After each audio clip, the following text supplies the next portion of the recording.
네, 대체적으로 글로벌 증시가 견조한 흐름을 보이고 있지만 연일 우리 시장은 출렁이고 있습니다. 장중 낙폭을 더욱더 확대해 나가면서 현재 코스피 시장은 1990포인트마저 내주면서 거래가 되고 있고요. 코스닥 시장도 오늘 하락폭을 더욱더 키워나가는 모습입니다. 특히 오늘 시장에서 저희가 가장 포커스를 둬야 될 부분들이 외국인들이 현물과 선물 시장에서 매도 물량을 계속해서 출회해 나가고 있는데요. 장 마감 상황과 함께 매도 포지션에 대해서 저희도 심도 있게 오늘 짚어보도록 하겠습니다.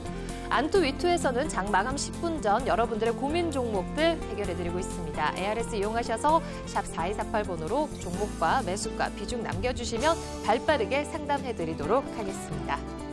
1월 15일 안투위투 오늘도 본격적으로 시작합니다.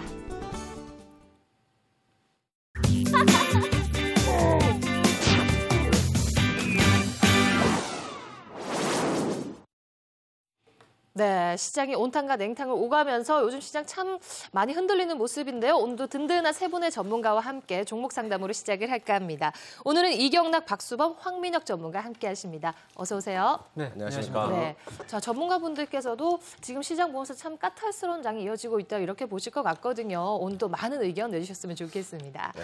자, 그럼 오늘도 종목 상담으로 시작하도록 하겠습니다. 첫 번째 종목 화면으로 보실게요.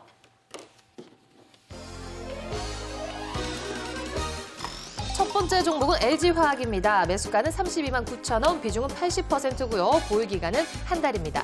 전문가분들 의견 보도록 하겠습니다. 보유, 매도 의견 주셨습니다. 각기 다른 의견을 주셨는데요. 먼저 보유 의견 들어보도록 하겠습니다. 박수범 전문가님. 네, 아무래도 이제 석유화학 분야는 세계 경기에 굉장히 민감하게 움직여주는 부분이 있습니다. 그리고 이제 중국 경기에 굉장히 굉장히 민감하게 움직이죠. 국내 이제 석유화학 회사들이. 그러한 부분에 있어서 지금 중국 지수 같은 경우에도 또 계속해서 상승하는 부분들이 있고 미국도 마찬가지죠. 이런 선행 지표들이 계속해서 좋게 나오고 있기 때문에 이러한 부분들은 분명히 석유화학 분야도 좋은 흐름 계속해서 이어진다고 보고 있습니다. 그래서 제가 말씀드리고 싶은 거는 우선은 이제 목표 가격은 35만 원으로 잡고요. 손절가는 31만 원으로 잡고 좀 대응을 해보자고 말씀을 좀 드리고 싶습니다. 네, 계속해서 보유 의견 더 추가적으로 들어보도록 하겠습니다. 네, 지금 오늘 같은 경우에 LG화학이 한 1.1% 정도 밀리고 있는데요. 사실 지금 오늘 이제 외국인들의 투매성 자금들 때문에 거의 전반적인 이제 종목들이 좀 밀리고 있다 그렇게 생각하시면 될 것 같고요. 4분기에 대한 실적 기대감, 전반적으로 이제 시장이 지금 형성되고 있지만 지금 LG화학 같은 화학 관련주들은 사실 4분기의 실적 그렇게 좋아지지는 않습니다, 사실. 그런데 올해 1분기를 보게 된다면 최근 조정은 일단 4분기에 대한 실적 부분은 거의 반영이 되고 있는 조정이고 이제 중국에 대한 모멘텀으로 이제 이번 1분기 부분에서는 이제 실적이 다시 개선될 수 있는 그런 자리에 와 있기 때문에 LG화학 같은 경우에는 지금 현재 구간에서 그냥 보유에 관점으로 이제 말씀을 드리도록 하겠고요. 단지 이제 매수 비중이 좀 큽니다. 80% 네. 정도 비중이면 80%. 너무 큰 것 같고요. 반등 시에 이제 32만 9천 원이 지금 매수 단가면 32만 9천 원 위에서 비중을 조금씩 줄이시는 게 좋을 것 같고요. 일단 목표가 같은 경우에 34만 5천 원 정도를 지금 보시고 매수 그냥 현재 보유로 이제 말씀을 드리도록 하겠습니다. 네, 이경락 전문가께서만 매도 의견 주셨거든요. 궁금해지네요. 저 또한 갔으면 좋겠는데 그 화학주에 대해서 불안한 부분이 바로 있거든요. 특히 LG화학은 성장 모멘텀이 전기차, 전기 배터리 시장에서 성장할 수 있다는 이야기가 나왔는데 지금 미국에서 공장을 증설한 부분도 쉬고 있거든요. 그런 부분에 대한 전기차 시대가 언제쯤 도래할 수 있냐 아직까지는 미지수라는 시장의 반응이 많이 나타나고 있기 때문에 그런 부분에 대한 의구심. 또 화학 관련 종목은 보호무역주의에 흔히 말해서 덤핑 관세라고 그러죠. 그런 부분에 있어가지고 가장 많이 노출되는 그런 상품이다라고 말씀드릴 수 있겠습니다. 신흥국의 성장성의 모멘텀을 기대할 수 있다라고는 할 수 있겠지만 지금 글로벌 공주체제가 붕괴되고 있는 환율 전쟁을 일으키고 막 이런 구간에 있어가지고 그런 보호무역주의 확산이 더욱더 나타날 가능성이 높은 원년이 될 수 있기 때문에 조금 조심스럽게 접근해야 된다라고 말씀을 드릴 수 있을 테고요. 일단은 목표가는 34만 원까지는 바라볼 수 있겠고 30만 원 무너지면 일단은 전량 매도하고 다시 보시는 것이 맞다라고 말씀드리고 싶네요. 네, LG화학에 대해서 엇갈린 전망을 내주셨는데요. 잘 참고를 하셨으면 좋겠습니다. 바로 다음 종목 살펴드립니다. 하이스틸입니다. 매수가는 28,900원, 비중 20%, 보유 기간은 3개월입니다. 지난해 말 유상증자를 단행하면서 주가가 큰 폭으로 하락했었죠. 최근 가스관 관련주로 다시 관심을 받기 시작했는데요. 여세를 몰아 수익 구간으로 진입 가능할지 전문가분들의 의견 보도록 하겠습니다. 보유, 매도 의견 주셨는데요. 자, 이번에도 다른 전망을 주시는 것 같습니다. 먼저 황민혁 전문가님 매도 의견 들어보겠습니다. 네, 지금 제가 이제 매도 의견을 말씀드린 건 리스크 관리 차원에서 말씀을 드리는 겁니다. 지금 뭐 가스관 관련해서 이제 테마 쪽으로 이제 말씀을 하시는 것 같은데, 사실 이제 그런 부분으로도 한번 이제 상승의 흐름을 기대해 볼 수 있겠지만, 물론적으로 이제 기업에 투자하실 때 기업이 이제 기업 주가가 거래될 때 거래량이나 거래 대금도 역시 체크를 해보시는 게 좋습니다. 그래서 거래량이 활발하지 않은 기업들, 그리고 이제 거래량이 많지 않은 그런 기업들은 매수를 해도 이제 팔 때가 문제예요. 그래서 팔 때 원하는 그 가격대에 팔 수 없기 때문에 지금 하이스틸 현재 거래량하고 거래 대금 자체가 너무 작습니다. 그래서 지금 현재 리스크 관리 국면에서 일단 지금 반등 시에 일단 매도 관점을 일단 말씀을 드리도록 하겠고요. 일단 목표가 같은 경우 25,000원 정도 잡아드리겠고, 손절 라인으로 한 23,100원 정도 손절 라인을 잡고 대응하시면 좋을 것 같습니다. 알겠습니다. 자, 박수범 전문가의 보유 의견 들어보도록 하겠습니다. 네, 아무래도 이제 앞전에 말씀하신 전문가님 말씀대로 지금 이제 정치 관련된 의미가 굉장히 크다고 보고 있고요. 어떤 뭐 하이스틸의 어떤 모멘텀이라든가 성장에 대해서 우리가 논할 부분은 아니라고 보고 있습니다. 지금 이제 계속해서 이제 주가가 많이 하락을 한 부분인데, 이러한 부분들은 지금 박근혜 차기 정권이 들어선다면 지금 이제 차기 정권을 준비하고 있는 인수위에서 남북 관계에 대한 어떤 정책들이 나와준다면 그러한 부분들이 하이스틸에 순간순간 또 수급이 들어오면서 좋은 흐름을 다시 한번 더 보여줄 수 있다고 보고 있기 때문에 우선은 이제 목표가는 27,000원까지로 좀 제시해드리고요. 손절가는 22,500원을 좀 제시해드리면서 우선은 보유를 하자라고 말씀드리고 싶습니다. 네, 이경락 전문가님 같은 의견이신가요? 네, 일단은 뭐 러시아 가스관 관련 수혜주기도 하겠지만 셰일가스 관련 수혜주거든요. 당사가 강간사업 전문 업체인데 강간이라는 것은 가스관 산업과 많은 부분 밀집해 있기 때문에 러시아 특히 푸틴 대통령이 가지고 있는 극동 지역의 개발에 관련된 그런 의지가 굉장히 강하기 때문에 분명히 러시아 가스관 관련돼가지고 최대 수혜주로도 한번 부상할 수 있는 종목이다라고 말씀을 드리고 싶네요. 네, 이경락 전문가의 보유 의견까지 들어봤습니다. 바로 다음 종목 짚어드릴게요.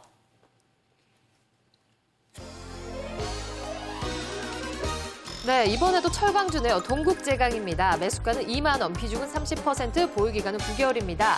지난해 초부터 계속 주가가 하락을 했는데 현재는 13,000원대까지 떨어진 상황입니다. 30% 정도 손실 보고 계신데요. 동국제강 계속 들고 가야 될지 전문가분들 의견 보도록 하겠습니다. 네, 이번에는 또 세 분께서 모두 보유 의견을 주셨습니다. 긍정적으로 평가를 하시는 것 같은데요. 황민혁 전문가님 들고 가도 될까요? 네, 동국제강은 참 아쉬운 종목이에요. 네. 철강 사업이 전반적으로 이제 2012년도에 중국 쪽의 철강에 대한 수요가 가장 많기 때문에 철강 사업이 중국의 경기가 부진하면서 이제 전반적으로 이제 업황이 좀 개선되지 못하는 그런 모습이 나타났었는데, 국내도 역시 마찬가지죠. 철강이 단연 이제 산업재들이나 뭐 건설재들로 이제 사용이 되기 때문에 그런 이제 전반적인 업체들이 지금 어려운 국면을 겪었죠. 네, 그래서 이제 대형 업체들, 특히 이제 동국제강, 뭐 현대제철도 있고, 그다음에 또 포스코 같은 이런 대형 업체들 같은 경우에는 장기적인 관점으로 이제 관심을 가지실 필요가 있습니다. 동국제강 현재 주가 국면 너무나도 많이 밀렸어요. 그리고 동국제강을 매수하신 그 기간이 9개월 정도시면은 2013년도에는 업황이 좀 개선되는 그런 시점에 도래하는 그런 단계에 와 있기 때문에 조금만 더 가져가시기를 제가 이제 말씀을 드리도록 하겠고요. 지금 매수 비중 30% 아직까지는 그렇게 매수 비중이 크다고 생각되지 않습니다. 그렇기 때문에 현재 보유 관점에서 목표가는 지금 단기적인 목표가 먼저 제시를 해드릴게요. 15,500원 정도 1차적인 목표가로 제시해드리겠고요. 15,500원 정도 넘어서게 되면은 그때는 계속해서 이제 꾸준하게 들고 가시면 충분히 매수가 넘어서 충분히 매수가 이상을 또 바라보실 수 있을 것 같다고 말씀드리도록 하겠습니다. 네, 박수범 전문가님 홀딩 전략 구사해 주시나요? 네, 동국제강 같은 경우에는 이제 아무래도 이제 경기 민감주다 보니까 조선과 건설업이 어떻게 되냐에 따라서 굉장히 좀 민감하게 움직여주는 부분들이 있습니다. 이러한 부분에서도 지금 이제 조선이라든가 조선이라든가 건설 같은 경우에도 최근에 주가 흐름이 계속해서 좋은 흐름을 보여주고 있죠. 그러한 부분에서 지금 이제 차트를 잠깐 보여드리면서 말씀을 좀 드리도록 하겠습니다.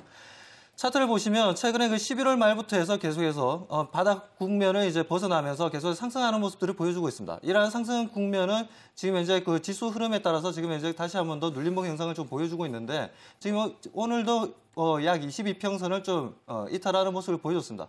그렇기 때문에 이제 동국제강 같은 경우에는 아무래도 이제 지수의 영향이라든가 경기 민감주들의 섹터에 있어서의 좀 다른 종목들에 비해서는 조금 약한 부분들은 있습니다. 수급적인 부분에 있어서도. 네. 저는 오히려 그 동국제강보다는 철강주 중에서 또 다른 종목을 좀 갈아탔으면 좋겠다라고 좀 말씀드리고 싶고요. 우선은 동국제강에 대해서 목표가를 좀 말씀드린다면 우선 목표가는 15,000원까지 보자고 말씀드리고 싶습니다. 15,000원에서 손절가는 13,500원을 좀 제시해 드리도록 하겠습니다. 네, 이경락 전문가의 보유 의견 계속해서 들어보도록 하겠습니다. 일단은 철강 산업이 그동안에 많은 부분 안 좋았던 부분은 중국의 건설 경기가 많이 안 좋았기 때문에 그 여파로 인해 가지고 철강 가격의 인상이 어려웠습니다. 그런 부분이 가장 큰 요점이 있었는데 올해 시진핑 정권이 집권하고 나서 중국의 도시화나 인프라 건설에 관련된 이야기들이 계속 나오고 있기 때문에 철강 가격이 반등을 줄 가능성이 높아요. 그런 부분에서 가지고 철강주 나쁘지 않은 그런 한 해가 될 수 있다고 말씀을 드리겠고요. 일단 보유하시고 24,000원까지는 충분히 25,000원까지는 충분히 갈 수 있는 종목이다라고 말씀을 드리겠습니다. 네, 동국제강 기업에 대해서는 세 분 모두 보유 의견을 주셨습니다. 바로 다음 종목 짚어드릴게요. 차바이오엔입니다. 매수가는 9,000원, 비중은 20%, 보유기간은 4개월입니다. 전문가분들의 의견 들어보도록 하겠습니다. 자, 한 분만이 매도 의견 주셨고요. 모두 보유 의견 주셨습니다. 이경락 전문가님 홀로 매도 의견 주셨네요. 당사가 가지고 있는 뭐 성장성에 관련해서는 의심이 없어요. 의심이 없는데 지금은 기술적 흐름상 일단은 매도를 하시고 나서 다시 보는 것이 맞겠다라고 말씀드릴 수 있을 테고요. 차트를 보면서 제가 왜 불안한지에 관련돼서 말씀을 드려보도록 하겠습니다. 네. 이 종목이 지금 93,000원 구간까지 와 있는데 이 구간에서 여기까지 밀릴 가능성이 높아요. 여기서 갭을 띄우면서 올라왔고 바닥에서 다시 한번 박스권으로 하단을 지지해주지 못하고 밀릴 가능성이 높기 때문에 박스권 하단까지 일단은 8,500원대 오게 되면 다시 재매수를 하신 것이 맞겠다라고 말씀을 드릴 수 있겠네요. 알겠습니다. 자, 다른 의견을 주신 보유 의견 주셨습니다. 황민혁 전문가님. 네, 차바이오엔 같은 이제 주기세포 관련 사업을 영위하고 있는 기업들은 이제 어떻게 보면 주기세포가 임상실험이 통과되느냐 마느냐 그런 거에 따른 기대감으로 주가가 움직이거든요. 지금 현재 뭐 차바이오엔 같은 경우에는 아직까지 뭐 그런 모멘텀 자체는 좀 없는 것 같고요. 네. 단지 최근에 이제 주가 좀 낙폭이 심했습니다. 그렇기 때문에 낙폭 이후에 지금 현재 반등 자리까지 지금 와 있는 상황이기 때문에 지금 이제 판다는 것 자체가 어떻게 보면 좀 저가에 팔 수 있는 그런 부분이기 때문에 현재 국면에서 그냥 현재 보유 관점으로 일단 말씀을 드리도록 하겠고요. 만약 반등 시에는 이제 목표가를 말씀드리면 11,000원까지 일단 단기적인 관점으로 이제 보유 관점으로 유지하도록 하겠습니다. 네, 장 마감 10분 전 또 발빠르게 여러분들의 고민 종목까지 상담해드렸습니다. 자, 장 마감이 1분 채 남지 않았습니다. 오늘 양시장의 조정을 이어가고 있는데요.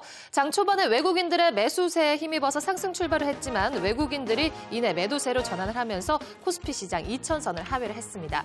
현재 구간에서는 낙폭을 더욱더 확대해 나가면서 1.17% 하락, 1,983포인트, 코스닥 시장도 1.16% 하락, 507포인트 선에서 거래되고 있습니다.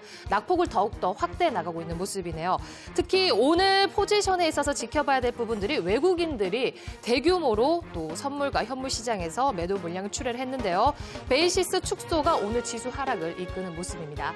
코스닥 시장에 있어서도 오늘 또 외국인과 기관들이 쌍끌이 매도세를 보이면서 오늘 역시나 지수 하락을 이끄는 모습입니다. 잠시 후에 클로징벨 울리면서 외국인들의 매도 포지션에 대해서 짚어드리도록 하겠습니다.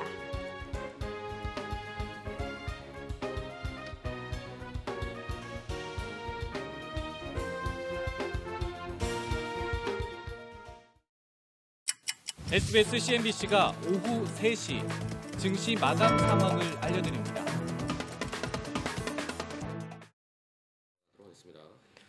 네, 오늘 양시장 모두 마감이 되었습니다. 자, 일단은 장 초반에 외국인들의 매수세를 보면서 긍정적으로 평가가 되었는데요. 오늘도 역시 변동성이 확대가 되었지만 장 중반부터는 아예 매도 쪽으로 또 길을 터는 모습이었습니다. 1990포인트를 겨우 지지를 했지만 또 장 후반 가면서는 1990포인트까지 하회를 했는데요. 장 마감 지수 살펴드립니다. 자, 오늘 코스피 시장 오늘 1% 넘게 하락을 하면서 1983포인트에 마감되었고요. 코스닥 시장 또한 1% 넘게 하락, 508포인트 선에서 오늘 마감이 되었습니다. 자, 외국인들이 현물 선물 시장에서 매도 물량을 출회를 했는데요. 외국인들의 순매도 규모가 올 들어 최대치를 기록을 했습니다. 외국인들이 오늘 코스피 시장에서 2,600억 넘게 팔아치우는 모습이었고 기관과 개인들이 오늘 코스피 시장을 사들였지만 지수 하락을 또 막기에는 역부족한 모습이었습니다. 자, 코스닥 시장 3거래일째 외국인과 또 기관들 쌍끌이 매도세에 있어서 또 오늘도 하락으로 마감이 되었는데요. 특히 모바일 부품과 또 결제 게임 주요 업종들이 약세를 보이는 모습이었습니다. 자, 시가총액 상위 종목들과 또 전 업종 지수 살펴드리도록 하겠습니다. 그동안 강세를 이어갔던 의료 정밀과 또 역시 통신 업종들이 실적 개선 기대감에 오늘 거의 2% 정도 가까이 강세를 보이면서 오늘 상승세로 마감이 되었습니다. 하지만 대부분 업종들 오늘 파란불을 켜면서 마감이 되었습니다. 삼성전자가 오늘 약세를 보이면서 전기전자 업종과 그동안 또 한국전력이 전기요금 인상과 관련해서 강세를 이어갔는데요. 오늘 전기가스 업종들이 3% 넘게 하락을 하면서 오늘 마감이 되었습니다. 자, 시가총액 상위 종목들도 오늘 대부분 엇갈린 모습을 보였죠. 1등주인 삼성전자 오늘 2% 넘게 오늘 주가가 조정을 받으면서 151만 7천 원에 오늘 마감이 되었습니다. 그동안에 현대차와 현대모비스, 기아차가 약진을 이어갔는데요. 오늘 시장에서는 나름 선방을 해주면서 어제 현대모비스와 기아차가 52주 신저가를 기록했지만 오늘 시장에서는 빨간불을 켰고 기아차도 0.19% 약보 합세로 마감을 했습니다. 그동안 전기요금과 관련해서 연일 강세를 이어갔던 한국전력은 3% 이상 조정이 나왔고요. 오늘 실적 개선 기대감과 힘입어서 오늘 SK텔레콤도 3% 이상 강세를 보이면서 오늘 시가총액 상위 종목들 희비가 엇갈리는 모습이었습니다. 자, 시장이 마감이 되었습니다. 오늘 아무래도 외국인들의 매도 포지션에 대해서 저희가 잘 짚어봐야 될 듯한데요. 전문가분들과 얘기 나눠보도록 하겠습니다. 자, 외국인들이 오늘 장 초반에는 매수를 했는데 장 중반 또 후반 되면서 선물, 현물 모두 팔아치우는 모습이었고 일단 규모가 굉장히 많이 출회가 되었어요. 이 부분 어떻게 보시나요? 특별한 이유가 있었나요? 이미 예견되었던 시나리오였습니다. 환율이 1,060원 무너지게 되면 한차익 매물들이 나올 수 있을 것이다. 그러니까 우리나라 시장에서 투신권들이 적극적으로 매수를 안 나왔던 부분도 바로 그 부분이었거든요. 환율이 하락하게 되면 환차익 실현 매물들이 나오기 때문에 그런 부분에서까지 기다리고 있는 국면이다라고 말씀을 드릴 수 있을 테고요.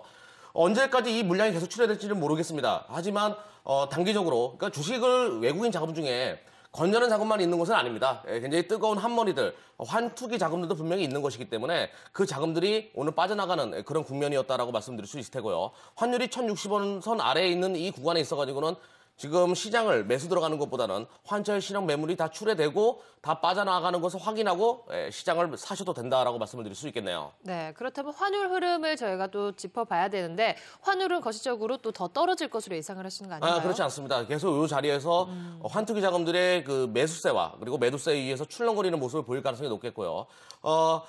오늘 어느 정도 또 그 환투기 자금들이 나가고 있는 모습을 보여줬기 때문에 환율은 다시 또 올라줬다가 다시 또 내려가는 구간에서 또 한번 환차익 실현 매물들이 나올 수 있다라고 말씀드릴 수 있겠습니다. 네, 조금 적극적으로 시장을 공략하는 것보다는 좀 소극적인 자세로 시장에 참여하시기를 바라겠습니다. 조금 관망을 해보자 이렇게 보시는 것 같아요. 그렇죠. 예. 이경락 전문가께서는 환차익 매물이 오늘 외국인들 통해서 나왔다 이렇게 의견 내주셨는데 두 분 전문가께서도 같은 의견이신가요?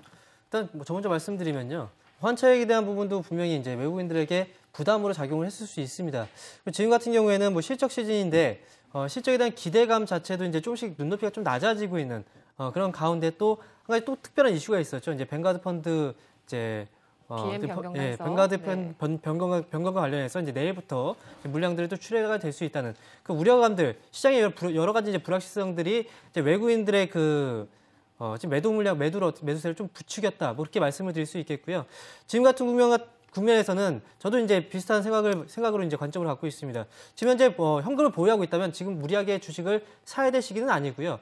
지금 일단 현재 흐름, 외국인의 매도가 좀 주춤하는 그 시점을 좀 기다려 볼 필요가 있다. 그렇게 말씀을 드리도록 하겠습니다. 네, 자 뱅가드 리스크가 시작되나 이런 부분이 많은데 뱅가드 쪽에서 나오는 물량이 크게 많지는 않을 것이다라는 의견들이 있었어요. 시장의 충격을 완화하기 위해서 뱅가드 쪽에서도 큰 매도 물량을 내진 않겠다라고 했는데 이 부분 어떻게 보시나요? 그 부분은 지금 현재 그 하루에 내일부터 시작되죠. 내일부터 시작되는데 하루에 거의 600억에서 한 800억 정도가 이제 시장에서 소화될 것으로 보고 있고요. 네. 그러한 부분들은 이제 약 9조 원 정도 시장에서 계속해서 매도 물량이 나올 것으로 보고 있습니다. 이러한 부분들이 뭐 시장에서 어느 정도 심리적 투자 심리를 좀 꺾은 부분도 있지만 오히려 그러한 부분 지금 환차익도 말씀하시고 그러한 부분들도 있고 또 하나 더 이제 덤에서 말씀을 드린다면 지금 현재 우리가 봐야 되는 건 또 어제 미국 시장에서 빠졌던 애플의 주가 흐름을 우리가 좀 주시할 필요가 있고요. 네. 애플이 왜 주가가 빠지고 지금 현재 그러한 흐름이 그러한 외국인들의 투자 심리가 왜 위축됐는지를 볼 필요가 있고 그런 이제 IT 쪽에 불안한 심리가 지금 현재 우리나라 시장에도 금일 좀 어느 정도 표현이 되었다라고 보고 있습니다. 네. 자, 뱅가드와 관련해서 다른 부분 어떤 리스크 요인이 있다고 생각하시나요?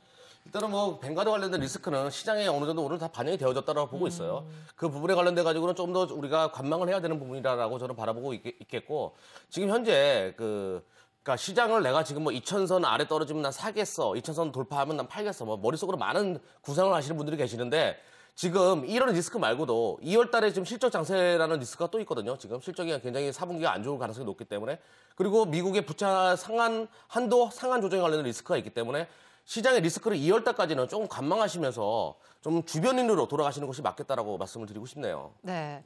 자, 그동안 상승세를 또 이어줬고 뒷받침했던 것들이 바로 대형 IT 업종들인데 오늘 경기 민감주들이 대부분 하락을 했고 삼성전자도 오늘 조정을 받았습니다.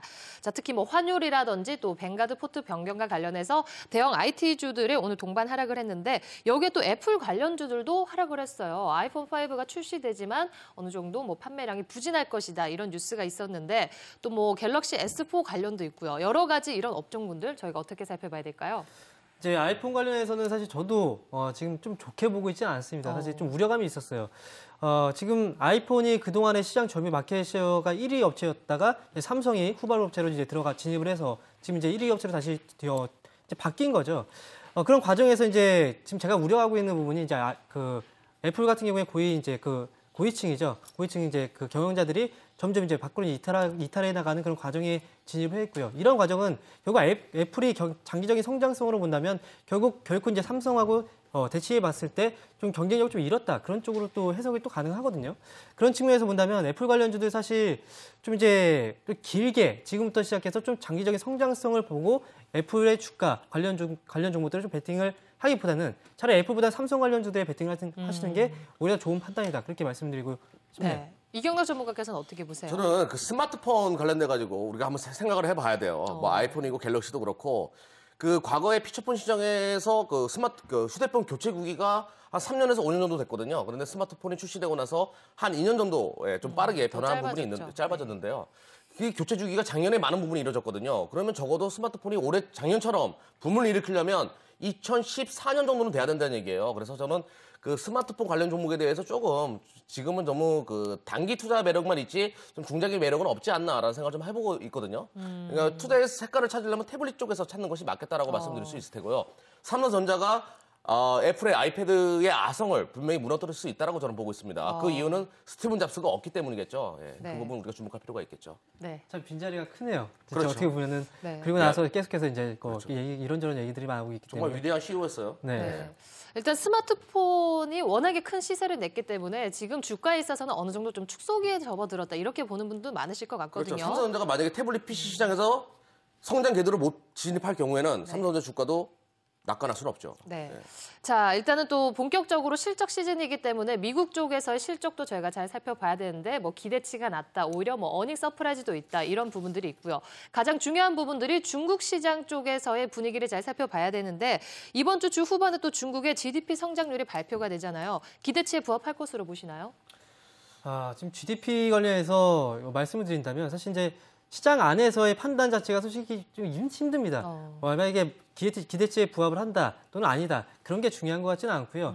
사실 중국 같은 경우에 앞으로가 더 중요하다고 생각이 들어요. 그동안 2012년도 같은 경우에는 사실 너무나 어려운 시기를 겪어왔었고 그다음에 하반기로 갈수록 어떻게 보면 지표들이 개선이 됐기 때문에 눈높이는 일단 높아졌다는 거죠. 그 눈높이를 충족시키기보다는 그 이후에 만약에 그 눈높이에 충족을 못 시키고 나서 주가가 만약에 또 혼란세를 보인다면 2013년도에 시진핑 정권이 이제 교체가 되고 나서 이제 처음으로 시작을 하는 2013년도이기 때문에 올 상반기에 이런 중국에 대한 그런 리스크들을 완화시킬 수 있는 그리고 지금 현재 글로벌 증시 자체가 지금 현재 조정 국면이죠. 그렇기 때문에 그런 리스크들이 좀 완화가 될 수 있는 새로운 전략들, 이제 경기 부양 정책이겠죠. 그런 쪽으로 이제 자리가 얘기가 좀 나오게 된다면 네. 사실 이제 중국에 대한 그런 GDP 발표 이유가 전 중요하다고 생각을 들거든요. 네. 그래서 이제 건설 경기나 그런 부분들을 또 살리는 그런 정책들이 나와준다면 충분히 이제 이번 2013년도 좀 기대를 가져볼 수 있지 않을까 그렇게 생각을 하고 있습니다. 네, 오늘 수급 부분도 그렇고 외국인들의 매도 포지션을 보면서 이번 주 어느 정도 또 장이 더 흔들릴 것 같고 조정이 불가피하다 이런 분위기가 오늘은 일단 연출이 되었어요.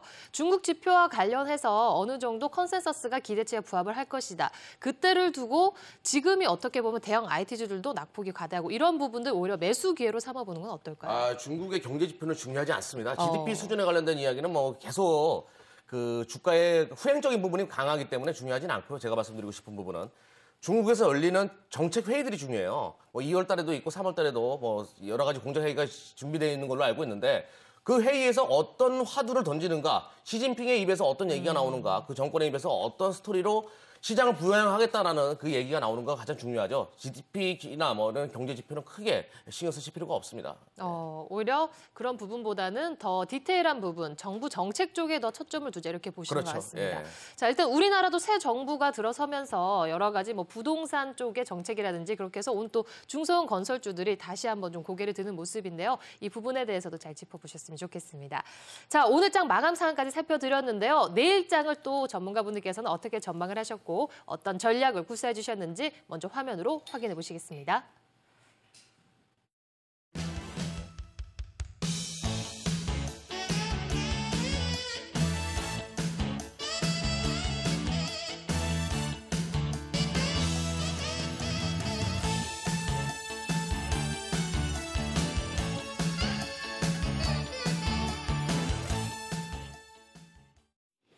네, 먼저 황민혁 전문가의 의견부터 들어보도록 하겠습니다. 자, 2000선 기점으로 해서 등락 지속할 것으로 전망된다라고 하셨는데 오늘은 일단 1990선마저 내주는 모습이거든요. 이러한 부분들 불안하게 체크하진 않으세요? 사실 오늘 같은 경우에도 마찬가지고 그리고 어제도 마찬가지였습니다. 그리고 금요일 날도 마찬가지였죠. 지수가 이제 3일 연속 계속해서 이제 변동성이 좀 큰 장세가 이어졌는데 사실 이제 계속해서 2000선 부근에서 올라갔다 내려갔다 이 등락을 반복하고 있거든요. 2000선 넘어설 때마다 외국인들이나 뭐 기타 이제 기관들의 매도 물량이 나오고 이런 과정들이 지금 일련의 과정들이 아마도 이번 주까지는 좀 연출이 되지 않을까 생각이 듭니다. 아직 시장에서 리스크들은 아직까지 많이 남아 있고요. 이 리스크가 해소가 되기 전까지 그리고 시장에서 만약에 이런 리스크가 해소가 되고 새롭게 이제 고점을 새로 경신을 하게 된다면 그런 과정에서 일련적으로 겪는 그런 과정이라고 생각이 들고요.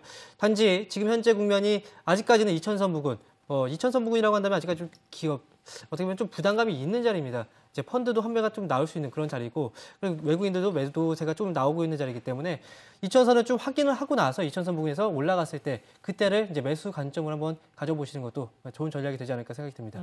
오히려 그렇다면 2000포인트를 탈환을 했을 때 더 지켜보자 이렇게 보시는 것 같아요. 네, 전 위쪽으로 완전히 이제 매물대를 뚫고 올라갔을 때를 네. 보시는 게 좋을 것 같다는 생각입니다. 네, 이경혁 전문가님 차익 실현 매몰 확인하고 뭐 흐름을 잡아보자 이렇게 보시는 건가요? 예, 환차익가 뭐 사람마다 성품과 인품이 있듯이 돈의 색깔도 있어요. 돈품이라는 것도 있는데 지금 그 깨끗한 돈만 있는 것은 아니거든요. 그 매물, 더러운 악성 매물들, 환투기 자금들이 빠져나가는 것을 더 확인하고 시장을 사도 된다라고 말씀을 드릴 수 있겠네요. 네, 천천히 외국인 자금 빠져나가고 투신들 매수해주고 그 흐름 기다렸다가 서서히 같이 들어가시면 된다. 투신권들이랑 그렇게 말씀드리고 싶네요. 네, 그렇다면은 수급 부분에 있어서 더욱더 초점을 두자 이렇게 보시는 것 그렇죠. 같거든요. 외국인 자금은 계속 뭐 환율이 다시 또 반등 주게 되면 좀 기다렸다가 다시 내려올 경우에 다시 또 환차익 실현 매물들이 나올 수가 있기 때문에 그것을 지금 다 투신권들, 그러니까 단타 세력들은 다 그런 것을 지금 바라보고 있거든요. 그럼 투신권들이 시장을 사들인다면 환차익 매물들이 어느 정도 나갔구나라는 생각으로 그때 시장을 사도 되겠다라고 말씀을 드리고 싶네요. 그럼 결론적으로 투신권 쪽에서 어느 정도 매수가 들어오는지 이것을 잘 포착을 해보자 이렇게 그렇죠. 보면 될까요?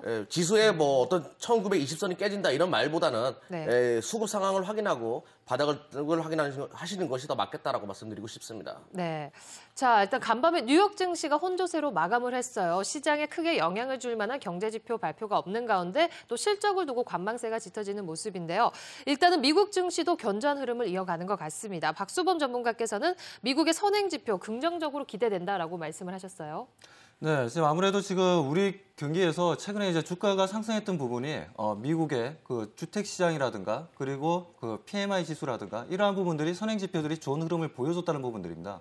그렇다면 이번 주에 있는 오늘 저녁부터죠. 오늘 저녁부터만 하더라도 나오는 얘기들이 이제 그 뉴욕주 그 제조업 지수 그리고 이제 소매 판매 관련된 지수 그 외 기타 이제 선행 지표들이 계속해서 오늘 저녁부터 해서 계속 나오게 됩니다.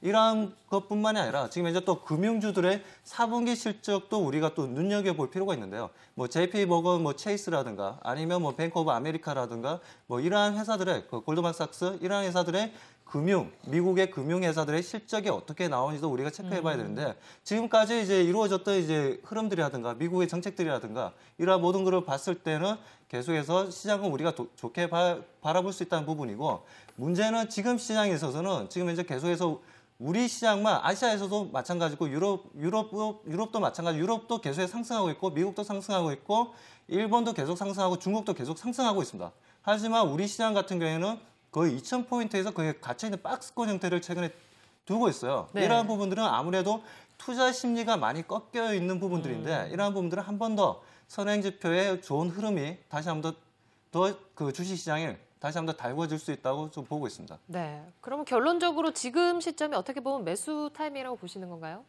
그건 그렇죠. 아니시죠? 지금 현재는 2,000포인트 이하라면 개인들도 오늘 같은 경우에 개인, 기관들이 계속해서 매수 포지션을 가지고 계속 물량들이 들어오고 있는데 오히려 지금 현재 외국인들은 지금 현재 뭐 미국 시장에 따라서 뉴욕 시장에 따라서 매도 신호를 계속해서 나오고 있습니다. 이러한 부분은 오히려 우리 시장에 또 잘 적응되어 있는 개인 투자자분들이라든가 기관들의 흐름이 지금 현재는 매수 포인트가 맞다고 보고 있는 거죠. 관망과 또 매수 타이밍이다. 조금 다른 의견을 주셨는데 잘 참고를 하셨으면 좋겠습니다. 1920까지 한번 밀려봐야. 1920포인트까지 밀리면 오히려 더 매수 1920포인트까지 타이밍이 밀 수가 있거든요. 지금 네. 상황이 제가 봤을 때는. 좀 조심스럽게 접근하는 것이 맞겠다라고 계속 말씀드리고 싶네요. 20포인트를 말씀하신 게 이영호 정보님이셨군요. 네, 네. 그런 소리가 좀 많이 들려서. 그랬어요? 네. 밀리면. 네. 최악의 상황이 나타날 경우에는. 네, 일단 최악의 시나리오까지 읊어주셨고 또 일단 박수범 전문가께서는 여러 가지 미국 쪽이라든지 경기 선행 지표가 개선될 것이기 때문에 지금이 관망이라든지 아니면 매수 타이밍이다 이렇게 결론 내주신 것 같습니다. 자, 지금까지 전문가들의 내일장 전략과 전망까지 살펴봤습니다.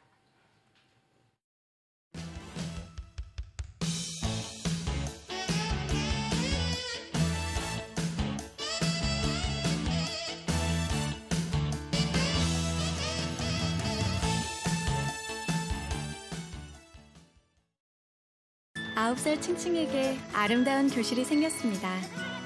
중국의 학교를 지원하는 아시아나의 아름다운 교실. 아시아나가 취향지와 친구가 되었습니다. 아름다운 사람들, 아시아나항공. 스키장 리프2에서 크레온으로 주식을 팔았다. 나의 스마트폰 주식 거래는 크레온. 크레온이다. 아리가또. Merci. 고맙습니다. Thank you. RNL Bio. 해외가 먼저 인정한 RNL 줄기세포. 지금 세계가 한국을 찾아오고 있습니다. RNL 바이오. 9살 칭칭에게 아름다운 교실이 생겼습니다. 중국의 학교를 지원하는 아시아나의 아름다운 교실. 아시아나가 취향지와 친구가 되었습니다. 아름다운 사람들, 아시아나항공. 네, 본격적으로 신규 종목과 함께 포트폴리오 꾸며보는 시간이죠. 오늘도 여러분들을 대표해서 안투위투 대표 두 분 나와주셨습니다. 상익 은지 씨, 안녕하세요. 안녕하세요. 안녕하세요. 위투 대표하고 있는 변상익입니다. 안녕하세요. 안투 대표 슈퍼모델 김은지입니다.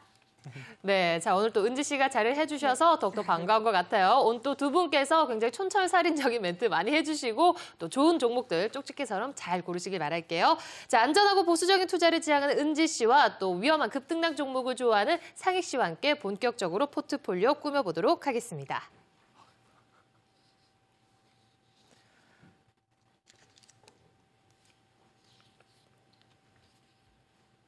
네, 오늘 출연하신 전문가분들께서는 어떤 기업을 또 제시를 해주시는지 먼저 화면으로 만나보시겠습니다.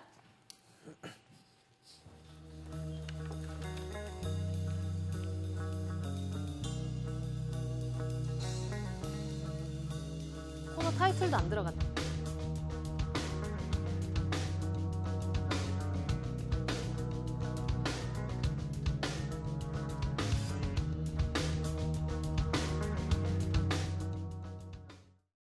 네, 오늘 또 총 3종목 제시해 주셨습니다. 한국콜마, 더존비주원, SBS 컨텐츠 허브 되겠습니다. 먼저 황민혁 전문가의 한국콜마부터 들어볼까요?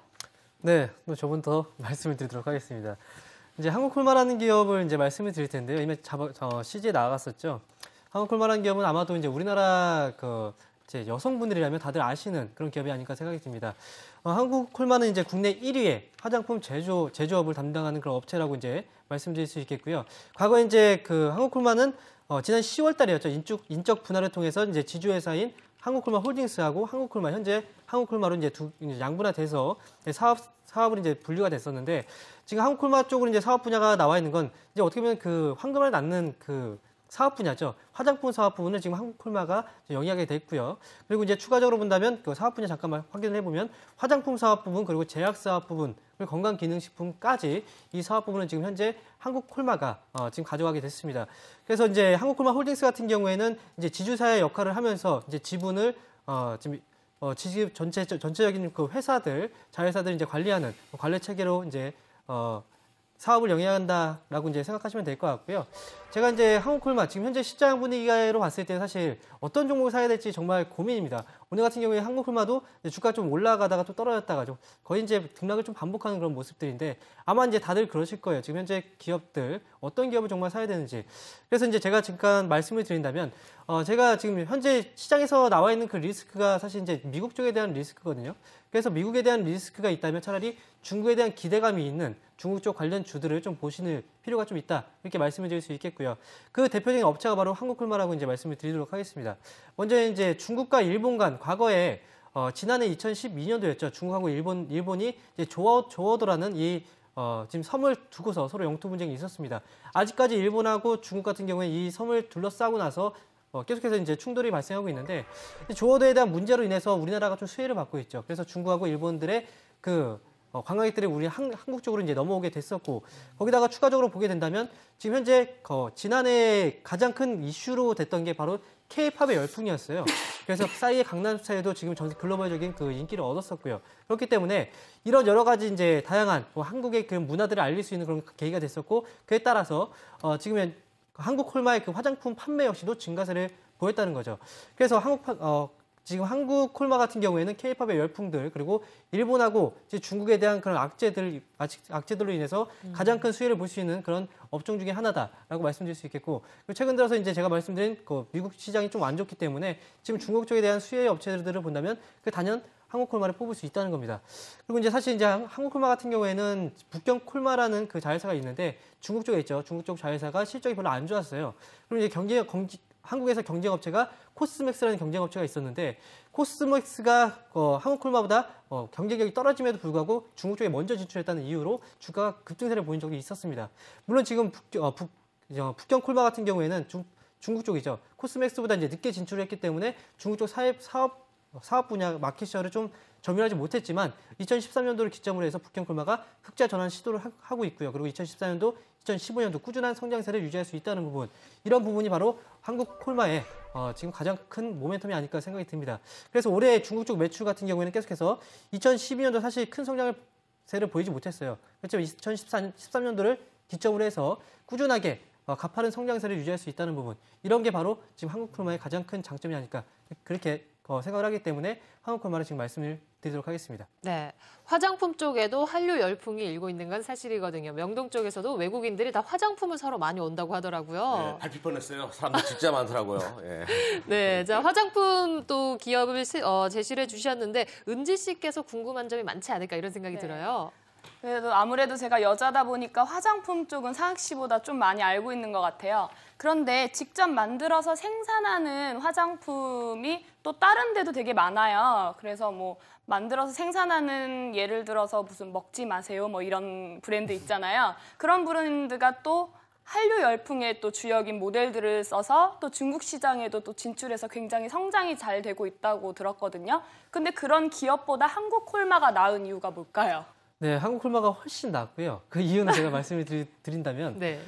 지금 한국콜마 같은 경우에 국내 점유율이 1위입니다. 그 화장품도 여러 군데에서 이제 매출 발생이 일어나긴 하는데 한국콜마는 제조라는 업체고 그냥 ODM 업체죠. 그래서 이제 한국콜마가 제조를 하고 나서 유통을 맡기는 거예요. 그래서 그 화장품들도 이제 확인해 보시면 제조사가 한국콜마라고 표시된 그런 화장품들이 많을 겁니다. 그러니까 유통업체에 대한 그런 부분과 판매망에 대한 그런 말씀인 것 같고요. 지금 이제 코스맥스라는 그 기업이 바로 한국콜마하고 이제 양대 그 시장의 경쟁 강도를 이루고 있는 대표적인 제조업체인데 사실 이제 코스맥스보다 한국콜마가 우리나라 시장 점유율이 1위입니다. 그렇지만 지금 중국 쪽 사업 부분의 진출을 늦게 했다는 이유만으로 지금 한국콜마 주가가 그동안 좀 힘든 시기 겪었거든요. 사실 이제 이 부분은 앞으로 이제 우리가 해결해 나가야 되는 그런 몫인 것 같고요. 그래서 이제 한국콜마 같은 경우에는 국내 그 점유율로 본다면 우리나라에서 제조업체들 중에서 1,000억대의 매출이 발생하는 기업들은 딱 2군데가 있습니다. 한국콜마하고 코스믹스. 근데 그 중에서 마켓시어 1위 업체가 바로 한국콜마라는 거죠. 저는 또 당사 같은 게 또 비만 치료제 전문적으로 만들지 않습니까? 이 네, 회사가? 예, 제약도 만들고 있죠. 제가 개인적으로 그 요즘에 자꾸 살이 붓고 있어가지고 혹시 한국콜마에서 언제쯤 나오는지 국내 언제쯤 시판이 되는지 그게 궁금한데 혹시 알고 계시는지 저는 비만 저하고는 좀 상관없는 부분이라서 사실 그 부분은 제가 체크를 못했고요. 네. 앞으로 어떻게 나올지 사실 모르겠습니다. 그리고 제약 부분 같은 경우에는 매출에서 한 25% 정도 비중을 차지하거든요. 근데 화장품 같은 경우에는 75% 비중을 차지해요.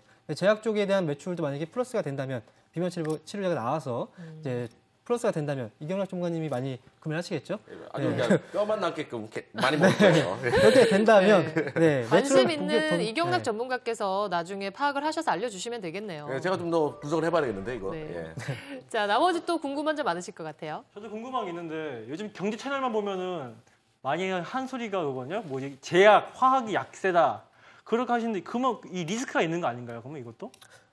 제약이 약세라는 얘기는 솔직히 잘못 생각하시는 것 같고요. 제약이 강세죠? 강세요? 네, 시장에서 가장 큰 상승을 보이고 있는 그 업체들 중에 하나가 이제 바로 제약 관련주죠.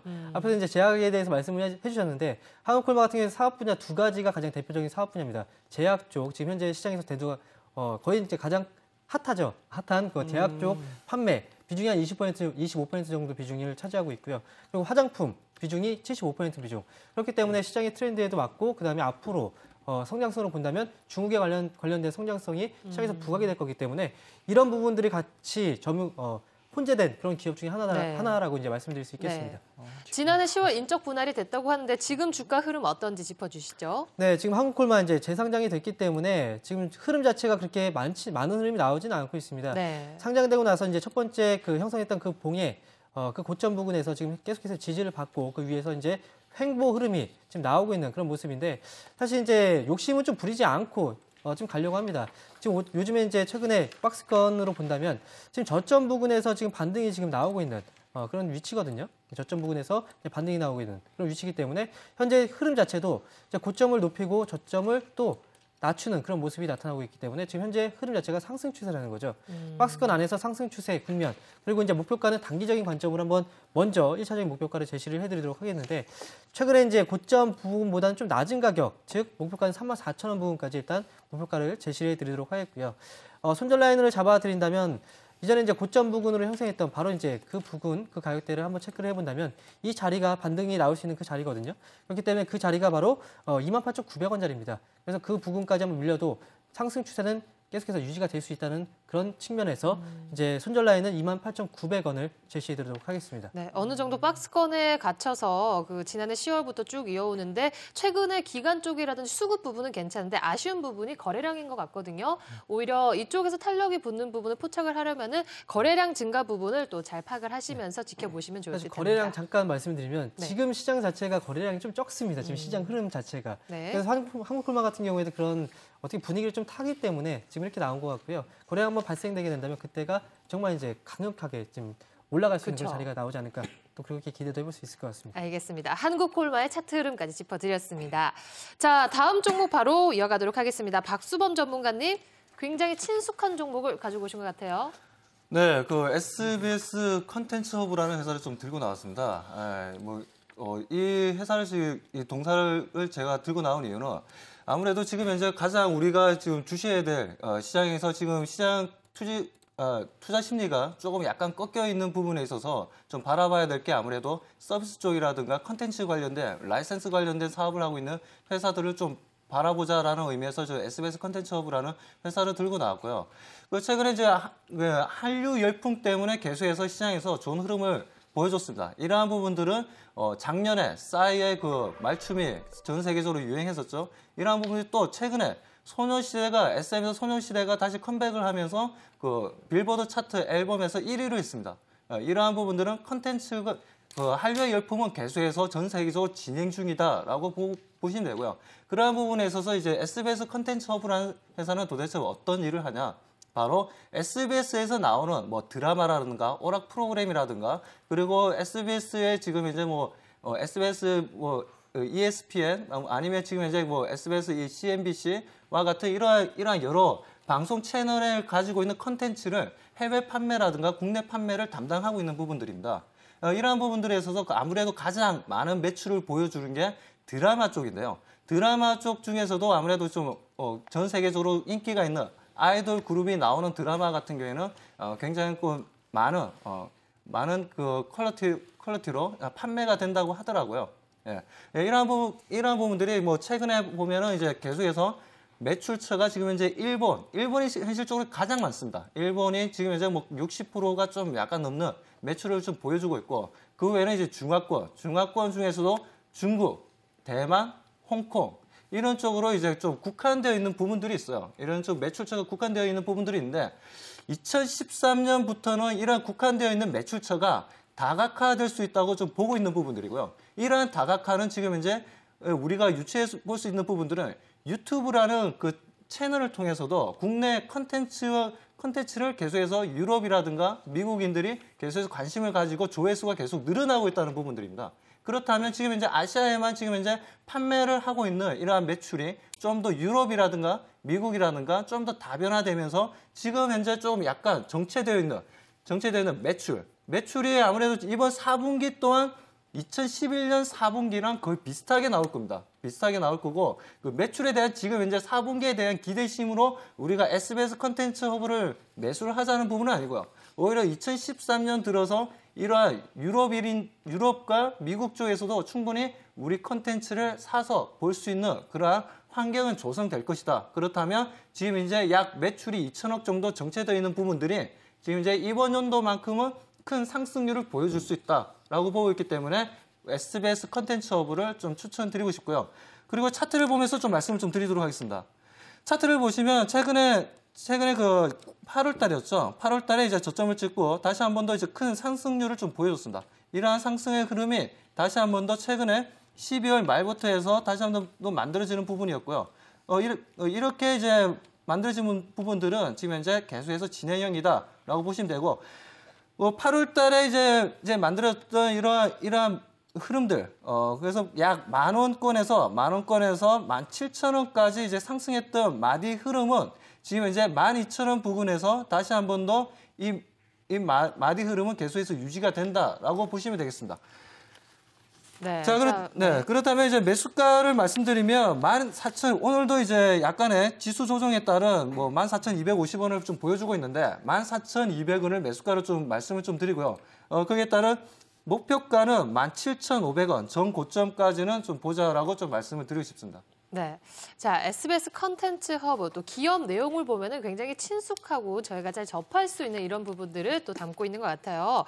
자, 어제 또 SBS에서 야왕이라고 새롭게 드라마가 시작이 됐는데 혹시 안투위투 대표 두 분께서는 보셨나요? 저는 보지 않았습니다. 네, 저도요. 근데 좀 궁금한 게, 근데 한류 예풍이나 아이돌 그룹이나 이 가지고 있는 기관은 SBS뿐만 아니라 다른 지상파도 있는데 왜 꼭 SBS만 가지고 나오신 거예요? 네, 그러한 부분은 아무래도 지금 현재 뭐 상장되어 있는 회사는 많습니다. YTN도 있고, IMBC도 있고, 이러한 이제 회사들은 많이 있지만, 굳이 제가 SBS 컨텐츠 허브를 들고 나온 이유는 최근의 수급사항을 좀 말씀드리고 싶습니다. 최근의 수급사항이 보면, 좀 자료를 보면서 좀 말씀을 좀 드리도록 하겠습니다. 최근에 보면은 이제 그 SBS 컨텐츠 허브의 매수 물량을 보면 연기금과 이제 투신 쪽에서 계속해서 물량들이 계속 들어오고 있다는 부분들이죠. 이러한 부분들은 단기적인 상승이 계속 이루어지는 부분에 있어서 우리가 충분히 접근을 할 수 있다고 봐지고, 거기에 따른 이제 기관 쪽에서의 강한 매수세, 이러한 부분들은 개인 투자자분들도 좀 접근을 하시고 매수 시점을 잡고 좀 들어가 주시길 바랍니다. 네. 야왕이죠. 마왕이 아니라. 네, 야왕이 저는 보지는 못했지만 기사로 봤는데 첫 방을 했어요. 그런데 굉장히 그래도 관심들이 많으시더라고요. 그럼 이 드라마가 성공을 하면 주가도 같이 올라가는 건가요? 그렇죠. 아무래도 이제 컨텐츠 사업이라는 게 좀 어떻게 보면 이제 그 정말 굉장히 높은 퀄리티를 만들었을 때랑 좀 약간 저질의 퀄리티를 만들었을 때, 제품을 만들었을 때랑은 좀 매출의 차이가 확실하게 나는 거는 사실입니다. 네.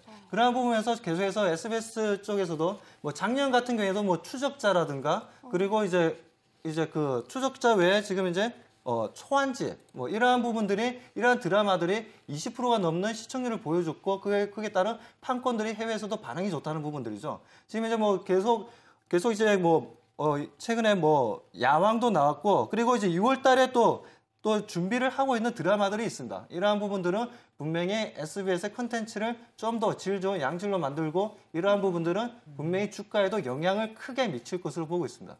근데 SBS면 야왕이 나왔다면은 다른 데서는 아이스2라는 또 그런 게 나오거든요. 근데 그러면 그때 2월달에 나오는데 2월달에 그러면 그 다른 데서 그 드라마가 나옴으로써 SBS 이 주가가 흔들리는 거 아닌가요? 예, 금방 말씀하신 부분은 좀 상대적인 의미로 우리가 좀 비교를 해보면서 보자는 말씀인데 그러한 부분들은 어차피 제가 볼 때는 큰 의미는 없고요. 큰 의미는 없고 오히려 이제 해외 시장에서의 이제 반응이 가장 중요한 부분인데 해외 시장에서의 반응 같은 경우에는 특히나 지금 이제 권상우 같은 경우에 그 야왕에 나오지 않습니까? 권상우 같은 경우에도 뭐 일본 같은 경우에는 굉장히 인기가 좋기 때문에 이러한 부분들은 드라마만 완결까지 이루어지면서 잘 컨텐츠를 만들게 되면 굉장히 좀 하나의 또 SBS 컨텐츠 허브의 매출에 큰 영향을 좀 미칠 수 있다고 보고 있습니다. 긍정적으로 될 것 같아요. 주연 배우에 따라서 이게 투자할 가치가 있는 충분히 하는 거예요. 그럼요. 네, 맞습니다. 주연 배우에 따라서 해외에서 이제 일본 사람들이 일본에서 좋아하는 매니아들이 또 다 다르고 또 중화권에서 좋아하는 또 매니아층이 다 다르기 때문에 그러한 부분들은 조금씩 틀리다고 보시면 됩니다. 예, 알겠습니다. 제가 이 SBS 컨텐츠 허브 하면 제가 그 직원들이랑 제가 밥을 같이 먹은 적이 있었어요. 근데 필수적으로 다 일본어를 잘하더라고요. 그만큼 일본 시장 공략을 위해 가지고 컨텐츠 공략을 위해 가지고 준비를 아주 잘해놓은 기업이다라고 말씀드릴 수 있겠네요. 제가 봤을 때 오늘 그냥 공략을 하고 나온 것 같은데요. 그냥. 네. 그리고 일단은 주가 흐름도 굉장히 좋은 자리 같더라고요. 윗선에 잘 보이기 위한 뭐 그런 거 없지 않습니까? 그런 거 전혀 없습니다. 없습니까? 그거 전혀 없고 최근에 수급이 너무 좋아서 들고 왔어요. 언급해 주신 것처럼 또 기관들의 매집이 확연히 눈에 띄게끔 보이더라고요. 빨간불을 켜면서. 그리고 일단 장기 이평선도 모두 수렴이 되어 있고요. 차트상으로 굉장히 긍정적인 부분이 많이 포착이 되는 것 같습니다. SBS 컨텐츠 허브 또 눈여겨보시면 좋을 듯하네요. 바로 이경락 전문가의 기업 살펴보도록 하겠습니다. 더존 비존 종목입니다. 네, 제가 작년에 이 종목을 편입을 했었어요. 근데 지금도 주가 흐름이 계속 좋은 흐름을 보이고 있는 상태에서 다시 한번 시청자 여러분들과 또 매수 타점이 나타나가지고 함께하자라고 말씀드릴 수 있을 테고요. 당사가 투자 매력이 높았던 가장 중요한 이유는 작년에 그 기적이 만드는 회사가 PER이 100이 넘어가는 그런 모습을 보여왔거든요. 어떤 정치 인맥 테마주들, 정책 테마주들 이런 기대감으로 인해서 거품을 많이 만들었었는데 개인 투자가들 그런 때 타고 시장에서 이미 다 알고 있는 그런 재료에 노출되어 있는 종목 말고 정책 테마주라 하더라도 조금 더 안전하고 크게 갈 수 있는 실질이 있는 그런 테마주를 잡자라는 의미에서 더존 비전을 가지고 왔다라고 말씀드릴 수 있겠습니다. 자, 더존 비전은 요즘에 그 박근혜 정부가 출범을 앞두고 나서 이제 세법에 관련된 이야기 많이 나오지 않습니까? 계속 이런 세법 개정안들이 나올 경우에 가장 큰 수혜가 예상되는 종목이다라고 말씀드릴 수 있겠어요. 더존 비전은 우리나라 회계 사무실에 100% 포진되어 있습니다. 더존 비전의 프로그램이 90% 들어가 있고 자회사의 프로그램이 10% 들어가 있으니까 우리나라 회계 사무소에서는 더존 비전의 프로그램을 모두가 사용하는 회계 시스템을 전문적으로 만들어내는 ERP 사업체이다라고 말씀드릴 수 있겠습니다. 또 대기업에서는 한 70%가 더존 비전의 것을 사용하니까 거의 우리나라 시장의 독과점 형태로 성장하고 있는 거대한 공룡이다라고 말씀드릴 수 있겠고요. 자, 이 회사가 투자 매력이 높은 주요한 포인트는 그 화면을 보시다시피 전통적인 ERP 비즈니스가 한 90% 정도 비즈니스를 차지하고 있는데 전자금융 산업이나 또 클라우드를 통한 빅데이터 산업에서 점진적으로 매출이 증가하고 있는 부분을 느낄 수가 있습니다.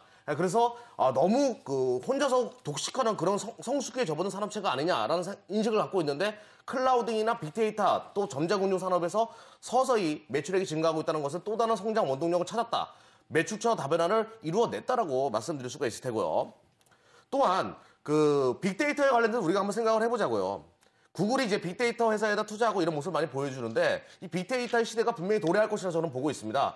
그리고 작년에 IT 프로그래밍을 만드는 사람들이 가장 기대되는 섹터 그거는 빅데이터라는 이야기를 많이 했는데요. 우리 뭐 카톡이나 뭐 NHN 라인을 통해 가지고 그 문자를 주고받거나 그런 내용을 주지 않습니까? 근데 그 많은 데이터를 과연 어떻게 우리가 관리를 할 것이냐 이거죠 앞으로는.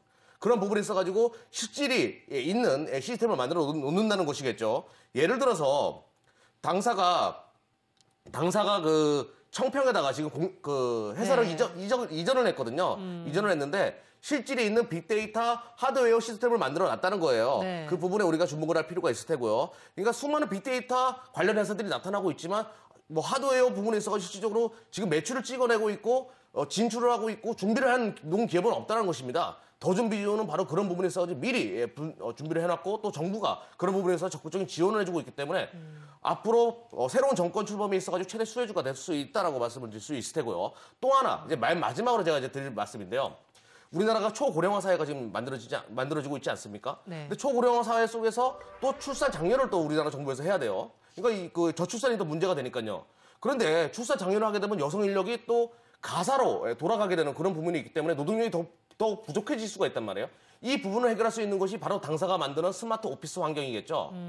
보통 우리가 기업에서 여성들이 맡는 부분이 재무는 해결 쪽이지 않습니까? 당사의 프로그램을 모바일로도 가능하게끔 만들겠고 그리고 집에서 재택근무가 가능한 시스템으로 이 회사가 프로그래밍을 할 경우에는 더욱더 매출액이 증대할 가능성이 높습니다. 초고령화 사회에서 출산 장려까지 시켜야 하는 현 정권이 앞으로 또 출범한 정권이 꺼내들 카드 바로 더존비전의 프로그램이다라고 말씀드릴 수 있겠습니다. 네. 자, 그렇다면 빅데이터의 어느 정도 도입기다라고 보시는 거죠? 그렇죠. 실질적으로 매출이 찍히고 있고요. 지금? 이미 하드웨어, 그러니까 화면을 보시다시피 뭐 대부분의 시스템을 다 만들어놨어요. 네. 예, 청평에다가. 또 춘천에다 만든 이유가 춘천 날씨가 춥지 않습니까? 춘천이 날씨가 춥기 때문에 그 전기료가 많이 안 든대요. 이 빅데이터 사용하는 데 있어가지고. 그러니까 어떤 기계가 에너지가 과열을 하게 되면 전기료가 많이 들어가는데 그런 부분을 막기 위해서 일부러 추운 지방에다가 공장을, 그러니까 생산 라인을 이전하고 이런 모습들. 분명히 준비가 철저하게 다 이루어진 기업이다라고 말씀드릴 수 있겠습니다.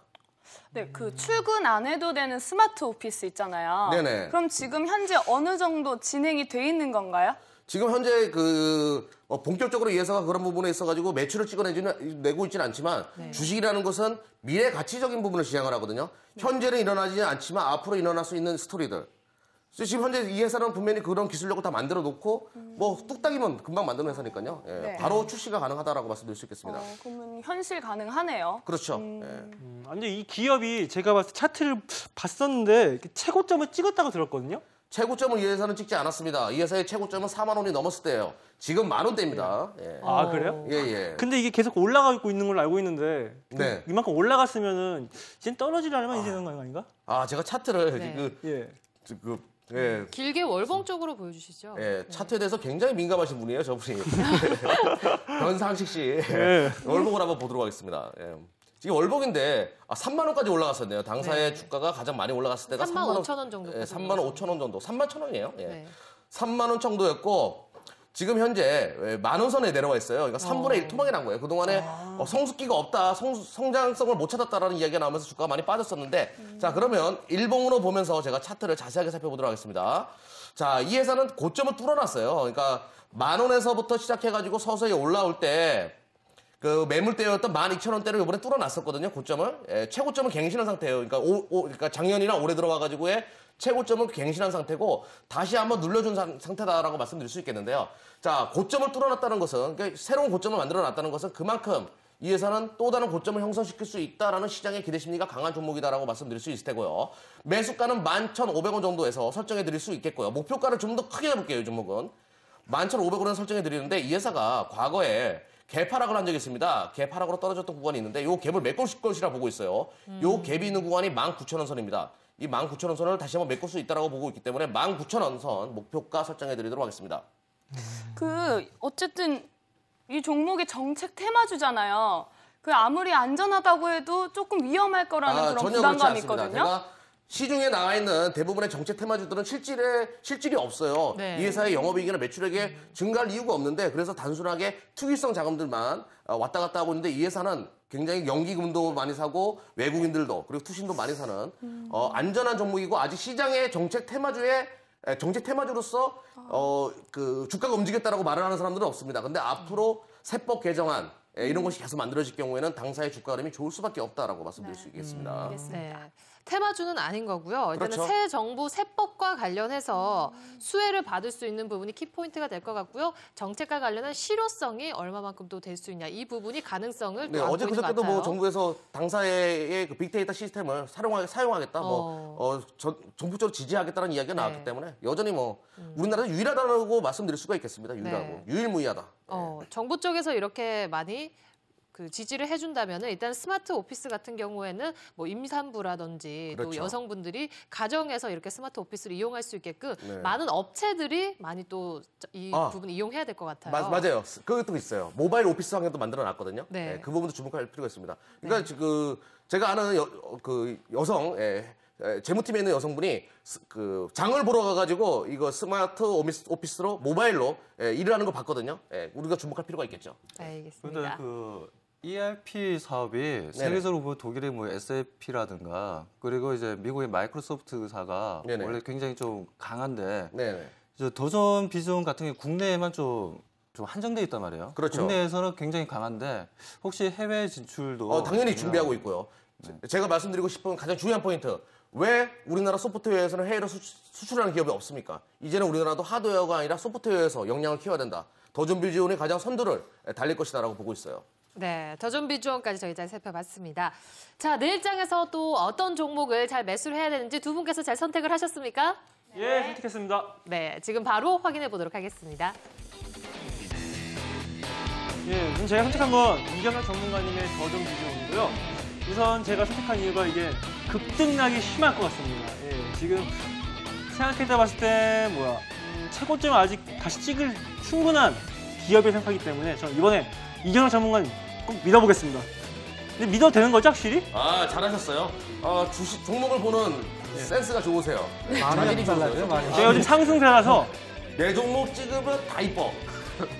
다 이뻐 보여. 지난주에는 상식이 없다면서요. 아유, 우리가 그러니까 무슨 말씀이에요? 네, 연합은 넘기고요. 다른 또 거예요. 은지 씨가 기다리고 있으니까 은지 씨 어떤 종목 선택했나요? 네, 저는 한국콜만 선택했고요. 그 이유는요, 네. 제가 아무래도 여자다 보니까 좀 화장품에는 일가견이 있어요. 근데 한국콜마가 여자들 사이에서 입소문이 나쁘지 않거든요. 그리고 국내 1위 기업이고 앞으로 중국 시장을 봤을 때 좀 좋을 것 같아서 이 종목을 선택했습니다. 네, 자 오늘 은지 씨께서는 한국콜마를 또 공격 투자형의 상희 씨께서는 더존 비주얼을 선택을 하셨습니다. 자, 내일 또 제시해주신 매수가에 잘 잡아서 포트에 편입하도록 하겠습니다.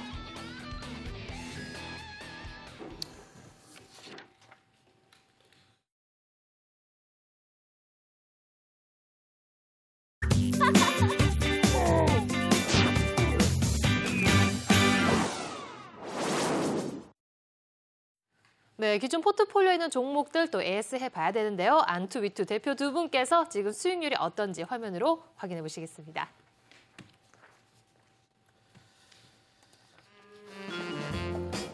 안전투자형인 은지 씨의 포트폴리오 현황입니다. 현재는 모두투어와 실리콘웍스가 6% 정도 손실 구간이고요. 자, 그 밖에 CJ CGV가 5%대, 그리고 휴비츠가 3%대 상승세를 이어가고 있습니다. 총 8종목인데요. 금액적으로는 조금 손실 구간입니다. 다음 상익 씨의 포트폴리오 구성 살펴보도록 하겠습니다. FT E&E 종목이 14%대로 가장 높은 수익률을 기록하고 있습니다. 자, 급등했던 중앙백신 오늘 익절가 이탈되면서 최종 수익 13%대로 수익 실현했고요. 포트에서는 제외했습니다.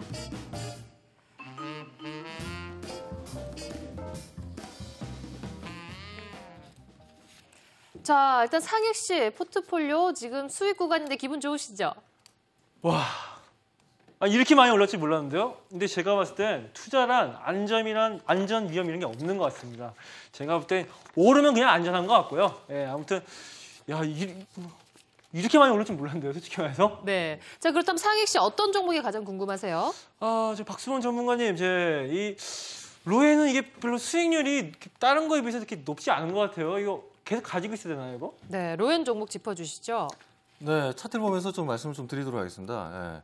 지금 이제 차트를 보시면은 최근에 계속해서 이제 급상승을 하면서 계속 수급이 들어올 때마다 큰 양봉을 좀 만들어주고 있죠. 이러한 부분들은 이제 개수해서 기관 쪽에서의 매수 물량이 지금 들어오고 있다는 부분들입니다. 최근에 오히려 지수의 영향을 조금 받으면서 옆으로 행보 구간을 보여주고 있다는 거, 이렇게 지수가 좋지 못한데도 로엔이 지금 현재 방어를 해주고 있다는 거, 그만큼 로엔이 앞으로의 성장률이 굉장히 좋게 많은 투자자들이 보고 있다라고 보시면 되고, 지금 현재는 지금 보시다시피 지금 5일선 부근에 지금 머물러 있습니다. 이러한 부분들은 계속해서 우리가 앞으로 좀 더 크게 보시고 좀 더 기다리는 시간이다라고 봐주십시오.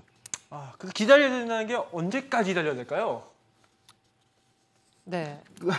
아무래도 이제 기관 쪽에서의 수급이 한 번 더 좀 강하게 좀 들어오는 시점이라고 보시면 됩니다. 예, 알겠습니다. 네. 자, 이 종목 차트 흐름을 보니까 하루의 변동폭이 굉장히 큰 것 같아요. 그렇기 때문에 오히려 상익씨께서 더 눈여겨보는 종목이 아닐까 싶은데 얼른 급등을 할 수 있게 저희 바라도록 하겠습니다. 자, 상익씨 또 호텔신라에 대해서 궁금한 점이 많다고요. 호텔신라도 박수범 전문가의 종목입니다. 이건 솔직히 기간이 얼마 안 돼가지고 큰 변동은 없는 것 같은데 호텔신라 어떻게 봐야 될까요, 이거?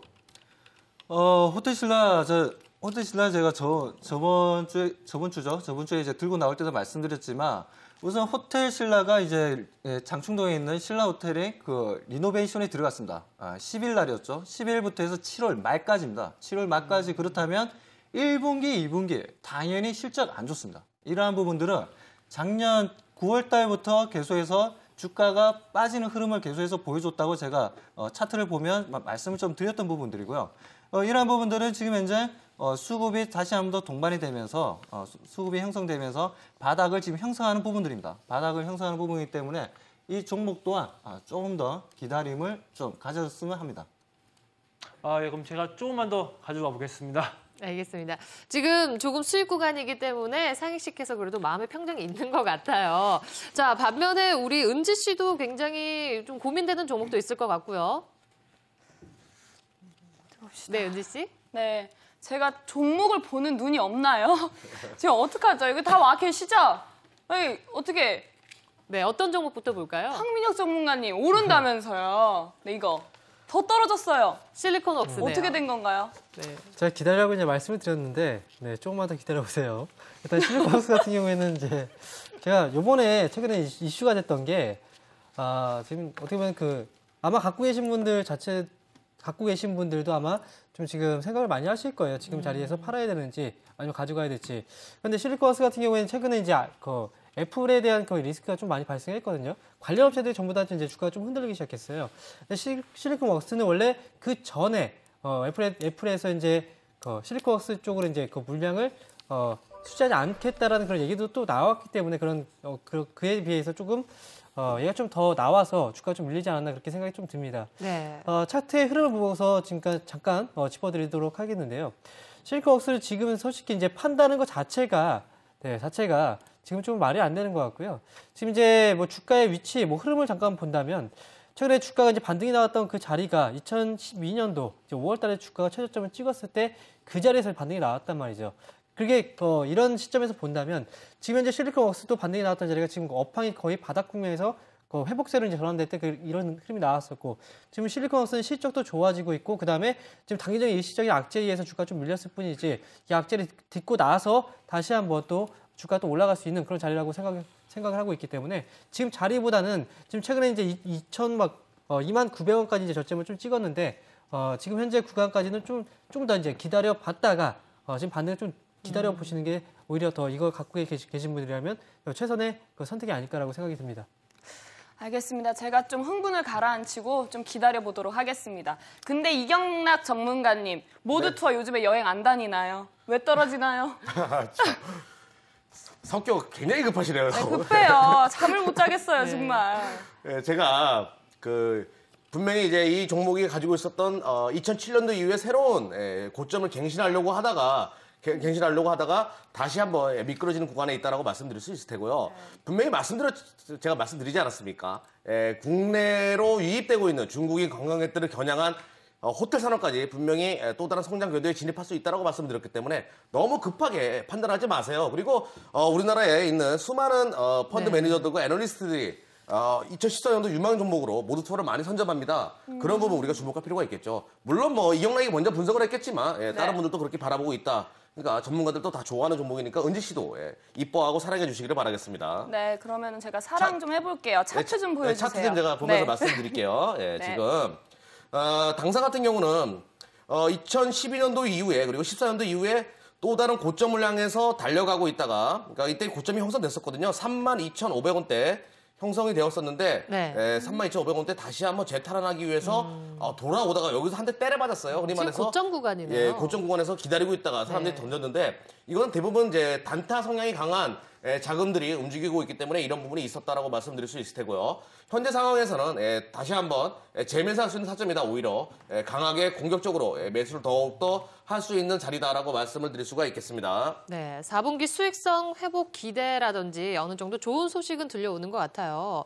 근데 외국인과 기관 쪽에서의 수급들은 어느 정도 엇갈리는 모습인데 일단 오늘 시점에서도 4% 넘게 빠졌기 때문에 은지 씨가 당연히 좀 속상해 하셨을 듯하거든요. 종목이 간 휴비치는 얘기 안 하고 빠진 것만 얘기하네요. 예. 알겠습니다. 또 제시해주신 휴비치 같은 경우에는 지금 또 뭐 한 3% 정도 수익 보고 있기 때문에 그 종목은 네. 일단 좀 안심이 되는 것 같습니다. 네. 다음에 또 잘 짚어주시기 바랄게요. 네. 그럼 저희 오늘 AS 감사했고요. 네. 저희 앞으로 좀 더 좋은 종목 많이 급등락하는 걸로만 저는. 그러니까 뭐 오빠라고 불러야 되나요? 아니면 뭐 아저씨라고 불러야 될지 모르겠는데, 예, 뭐 아저씨 한번 믿어보세요. 예. 네. 알겠습니다. 믿어보도록 하겠습니다. 감사합니다. 감사합니다. 네. 자, 오늘 또 일단은 수익률 게임을 해봤는데 지금은 상익 씨가 조금 이기고 있는 구간인 것 같거든요. 또 상익 씨 포트폴리오 구성되어 있는 종목은 물론이고 또 은지 씨의 종목들까지 AS 잘 살펴봤습니다. 자, 오늘 안토위투 대표 두 분 수고하셨습니다.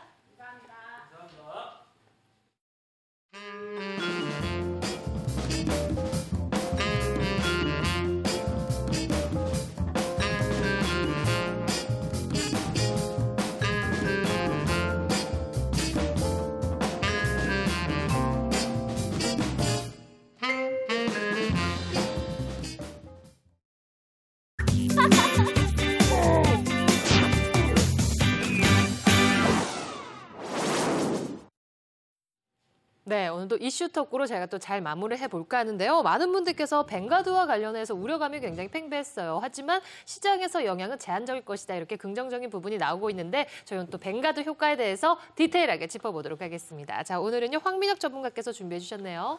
네, 지금 시장에서 이 부분은 이제 체크하지 않을 수가 없을 것 같습니다. 앞에서 이제 시황에 대해서 시황을 얘기를 해드릴 때 뱅가드에 대한 그 우려감 때문에 외국인들이 오늘 거의 3천억 가까운 매도 자금이 좀 나왔다. 그런 말씀을 드렸었는데 사실 이제 뱅가드 효과에 대해서 말씀을 드린다면 저도 결론부터 이제 체크를 해드린다면 네. 뱅가드에 대한 효과는 사실 이제 시장에서 그런 지금 여타 악재들과 지금 반영이 같이 됐기 때문에 영향을 좀 많이 미치는 거지 단기적인 악재에 그칠 거라고 생각이 들고요. 그래서 이제 그 이후에 이제 내일이 가장 큰 시점이었다면 이제 오늘 내일까지 이틀 동안 그런 얘기가 좀 나올 겁니다. 그래서 이 이후에는 사실 이제 뱅가드에 대한 그 효과들 이런 부분들은 사실 이제 시장이 좀 다시 또 묻히고 또 실적에 대한 그런 부분들이 또 부각이 되면서 또 시장은 다시 또 강하게 또 상승 흐름으로 가지 않을까 이렇게 말씀을 드릴 수 있겠고요. 사실 이제 뱅가드라는 그 기업에 대해서 이제 뱅가드가 어떤 건지 잘 모르시는 분들이 계실 거예요. 이제 자료 화면을 보면서 잠깐 설명을 드리도록 하겠습니다. 이제 뱅가드란 이제 글로벌 인덱스 펀드 운용사 뱅가드에서 운용하는 그 뱅가드 펀드가 있습니다. 그 펀드에 대한 그 자금들이 지금 우리나라 시장에서 빠져나갈 수 있다는 우려감 때문에 이런 얘기가 좀 시장에서 화두가 되고 있는데요. 뱅가드가 이제 지난 2012년도 10월 달에 이머징 마켓 인덱스 ETF에서 6개 인덱스 펀드의 추적 대상을 MSCI 지수에서 이제 FTSE 즉 파이낸셜 타임즈 시큐리티 익스체인지 지수로 이제 변경을 한다는 그런 얘기 때문에 이제 국내 증시에서 이전에 이제 한국에서 MSCI 지수에 담겨있던 그 펀드 그 물량들이 빠져나갈 수 있다는 그런 우려감 때문에 지금 얘기가 나왔던 거거든요. MSCI 지수 같은 경우에는 이제 모건 스탠리 자회사인 이제 모건 스탠리 캐피탈 인터내셔널에서 이제 작성해서 발표하는 대표적인 글로벌 지수라고 이제 말씀드릴 수 있겠고, FTSE 지수 같은 경우에 파이낸셜 타임즈하고 이제 런던 증권 거래소가 공동 소유하고 있는 그런 이제 지수라고 이제 말씀을 드릴 수 있겠는데, 지금 이제 MSCI 쪽에서 이제 지수가 이동하면서 문제가 되는 게, 기존에는 MSCI 지수에 우리나라 같은 경우에 이제 신흥국으로 이제 편입이 돼 있었어요. 그 지수 같은 경우에 이제 그리고 FTSE 같은 경우에는 신흥이 아니라 선진 시장으로 이제 편입이 돼 있는 그런 상황이기 때문에 펀드 그 벤치마크가 교체되는 과정에서 이제 우리나라에서 뭐 물량들이 갔던 그 물량보다 좀 축소가 될 수 있다는 그런 것들 때문에 우려감이 좀 나왔던 것 같습니다. 그래서 일단 그 뱅가드에 대한 효과 같은 경우 단기적인 흐름에 그칠 거라고 생각이 들고요. 그리고 지금 제가 이제 이 부분에 대해서 좀 말씀드릴 수 있는 부분 중에 하나가 최근 들어서 신흥국으로 이제 자금이 유입됐던 그 신흥국 쪽으로 펀드 자금이 좀 많이 유입이 됐었어요. 지금 이제 10월달 이후로부터 시작해서 신흥국 쪽으로 자금이 계속해서 유입이 되고 있는 뭐 그런 시점이고 또 한 가지 본다면 뱅가드 펀드하고 이제 거의 경쟁사죠. 블랙록 자산운용사에서 운영하고 있는 아이쉐어 ETF 자금이 지금 최근 들어서 이게 이제 9월달부터예요. 9월달부터 시작해서 신흥국 쪽으로 계속해서 자금들이 유입이 되고 있는 그런 모습이기 때문에 뱅가드 펀드의 자금이 빠져나가면 아이쉐어 쪽에서 이 자금들을 충족을 시켜주는 서로 이제 상충되는 그런 효과들이 있기 때문에 지금 뱅가드 펀드 단기적인 악재에 대해서는 크게 걱정하실 필요가 없을 것 같다는 생각이 들고요. 그렇다고 한다면 뱅가드 펀드가 빠져나가면서 전반적인 주식에 있는 그 시장에서 상장되어 있는 그런 종목들 전부 다 악영향을 미치느냐? 그건 아닙니다. 네. 그에 따라서 수혜를 받는 종목들이 있고 또 피해를 보는 종목들이 있는데 가장 그 부분이 궁금하죠. 잠깐 이제 체크를 해보도록 하겠습니다. 이제 뱅가드 펀드가 이제 MSCI에서 FTSE로 변경이 되면서 이제 피해를 보는 업종들로 본다면 삼성전자, 뭐 우량주죠. 그리고 DGB 금융지주, 그리고 이제 현대자동차 우량주. 우선주, 그리고 이마트, 현대차, EUP, 그리고 이제 LG화학 이런 업체들 같은 경우에 지금 펀드 변경이 되면서 상대적으로 자금들이 빠져나갈 수 있는 그런 우려감이 있는 그런 종목들 중에 하나라고 이제 말씀을 드릴 수 있겠고요. 지금 수혜주 이제 종목들 잠깐 파악을 해보면 MSCI 지수에 편입이 되지 않았던 종목들, 그렇지만 FTSE 지수에 편입이 되는 그런 종목들은 이제 매수세가 붙을 수 있겠죠. 그런 종목들 잠깐 체크를 해보면 가장 대표적인 종목들 보시면 롯데칠성이나 LG하우시스, 그리고 증권주 대신증권, 그리고 한국타이어 월드와이드 이런 종목들, 그리고 한정기술 이런 종목들이 신규적으로 지금 지수 편입이 되면서 신규 자금이 유입이 될 수 있는 그런 종목들이다라고 여러분께서 좀 체크를 하시고 그렇게 보시면 좋을 것 같습니다. 네, 최근에 좋은 흐름 이어가고 있는 SK텔레콤도 또 수혜 업종에 뽑혀 있네요. 네, 한정기술도 최근에 급격한 반등세가 좀 나왔었죠. 네. 자, 일단 정리해 보도록 하겠습니다. 뱅가드가 출하를 해야 될 금액이 9조 원 정도 되는데 다행히 이런 물량들이 한꺼번에 또 시장에 내놓는 것이 아니라 어느 정도의 충격 완화를 위해서 한 600억 원, 700억 원 가까이 내놓는다 이렇게 발표를 했어요. 25주 동안 이게 자금이 이제 풀리는데 빠져나가죠. 그렇지만 주간으로 본다면 3,600억 원 정도 자금이 계속 주간적으로 유출이 될 겁니다. 한 번에 나가지 않는다는 것 자체가 시장에 크게 영향을 미치지 않는다고 해석을 하시면 될 것 같습니다. 네, 자 공통점을 보니까 좀 어느 정도 피해가 우려되는 업종들이 외국인들의 지분율이 높고 어느 정도 거래량이 더딘 종목들이 오히려 또 피해를 보는 것 같더라고요. 네, 또 다행히 또 피해 업종과 수혜 업종을 잘 읊어주셨잖아요. 자 수혜와 관련해서는 엇갈린 전망이 있지만 전체적으로 시장의 수급이 어느 정도 좀 부정적으로 영향을 미칠 것이다라는 것은 또 한 가지 의견을 내주시는 것 같아요. 그렇기 때문에 외국인들 쪽에서의 수급 동향을 잘 살펴보셨으면 좋겠습니다. 황민혁 전문가님 오늘 정리 고맙습니다.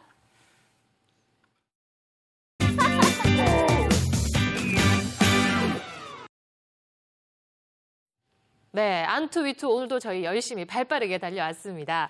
자, 오늘 전문가분들도 정말 수고하셨는데요. 무료 방송 통해서 더 많은 정보 주시나요? 일단은 뭐 내일 오후 3시에 시장 끝나고 나서 시장에 관련된 전체적인 어떤 전략과 그리고 상반기 급등할 수 있는 어떤 대박의 조건값을 가지고 있는 종목들에 관련돼서 시청자 여러분들과 함께하는 시간을 갖도록 하겠습니다. 상반기 대박주입니다. 알겠습니다. 그렇죠. 박수범 전문가님. 네, 그리고 저 같은 경우에는 내일 그 장중 무료 방송 합니다. 그러니까 9시부터 해서 장 끝날 때까지 방송하니까요. 많이들 참석하셔서 많은 도움 받으시기 바랍니다. 네, 무료 방송 또 전문가분들과 함께 하는데요. 자, 많은 분들께서 접속하셨으면 좋겠습니다. 오늘 세 분의 전문가 정말 수고하셨고요. 또 좋은 수익률로 다시 찾아뵙겠습니다. 안녕히 가세요. 네, 안투위트 오늘 준비한 내용은 여기까지입니다. 내일도 장 마감 15분 전에 다시 찾아뵙겠습니다. 고맙습니다.